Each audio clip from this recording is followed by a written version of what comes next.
My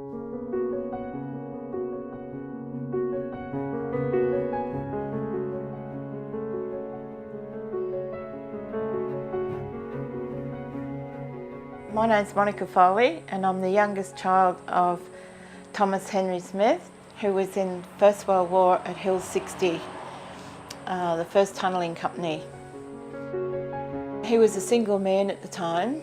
And the reason why he went into the tunnelling company was because he moved up to Mackay, where his sister was living, and he went to get a job there, and that's at that time they came around and checked all the mines out and took a lot of people who were used to mining to go over to dig this Hill 60 in Belgium.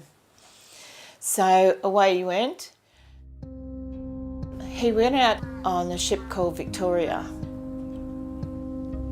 Hill 60 was a very strategic part of the First World War.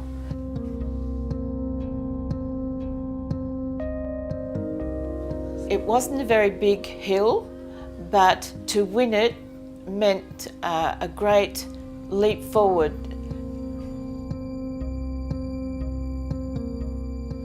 They had to dig right down under, and the Germans were digging from the other side, so they had to be very quiet.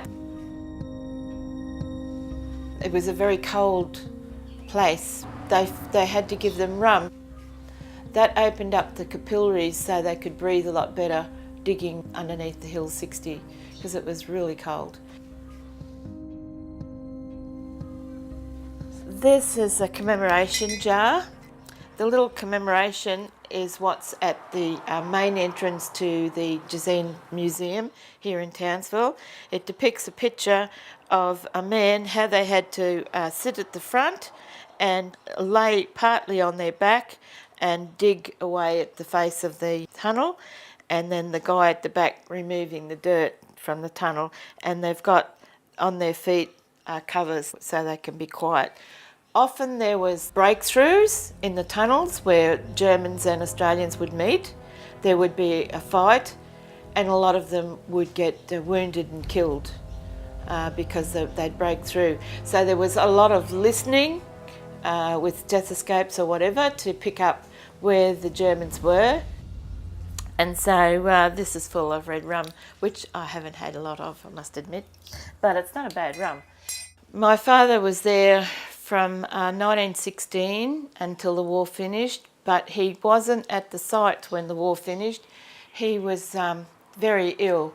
He first of all had contracted mumps the first time he was over there and was hospitalised. Then he came back and he got trench fever, and then he was in the end hit with shrapnel and wounded in the chest very close to the heart, and he was hospitalised in Belgium and France and then transferred to London where he went on the ship called Boona hospital ship to come home. So we've got not a lot of memorabilia because he wasn't that type of person to bring anything back at all. This medal is just one of his service medals, and this little medal at the side here is one that his town, Barraville, where he was born, gave him as a commemoration of going to the First World War.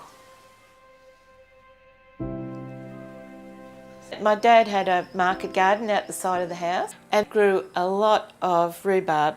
As I grew older, I realised that he used to make rhubarb wine, and that's what came out onto the table every Christmas. We had a lot of mounds in the yard, and one of them he used to call Hill 60, and it never really dawned on me until my teens what that was all about.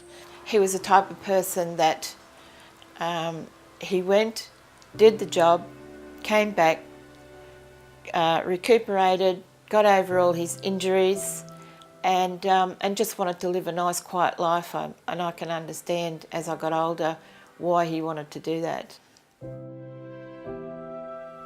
He never really went to celebrations of Anzac.